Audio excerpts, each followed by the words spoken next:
ಉಡುಪಿಡು 2 ವರ್ಷಗಳ ಬರ್ಪಿನ ಪರ್ಯಾಯದ ಇತಿಹಾಸ ಪರಂಪರೆ ತಿಳಿಯುವಂಗ ಬಲೆ.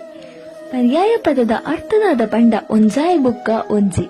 ಒಂದು ಗ್ರೆಗೋರಿಯನ್ ಕ್ಯಾಲೆಂಡರ್ದ ಪ್ರಕಾರ ಸಮಸಂಖ್ಯೆಡು 2 ವರ್ಷಗಳ ನಡಪುಂಡು. ಶ್ರೀ ಮಧ್ವಾಚಾರ್ಯರು ಮಕರ ಸಂಕ್ರಮಣದ ಪೂರ್ವ ಕಾಲಡ್ 1285 ಶ್ರೀಕೃಷ್ಣ ಮಠನ ಸ್ಥಾಪನೆ ಮಲ್ಪುವೆ. ಶ್ರೀಕೃಷ್ಣನ ಪೂಜೆಗಾದ ಅಷ್ಟಮಠನ ಸ್ಥಾಪನೆ ಮಲ್ತದ ಬಾಲಯತಿನಗಳನ್ನು ಯೋಜನೆ ಮಲ್ತದ 2 ತಿಂಗೊಲ್ದ ಪರ್ಯಾಯ ಪಂಪಿನ ಯೋಜನೆಯನ್ನು ಚಾಲ್ತಿ ಮಲ್ಪುವೆ.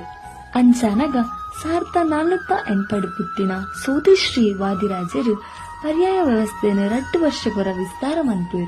ಪ್ರತಿ 2 ವರ್ಷಗೊರ ನಡಪುನ ಪರ್ಯಾಯ ಸುರುಕು ಪಲಿಮಾರ್ ಮಠರ್ದು 1522 1523 ಒಂದು ಕಾಲಡ್ ಸುರುವಾಪು. ಪಲಿಮಾರು, ಅದಮಾರು, ಕೃಷ್ಣಾಪುರ, ಪುತ್ತಿಗೆ, ಶೀರೂರು, ಸೋದೆ, ಕಾಣಿಯೂರು,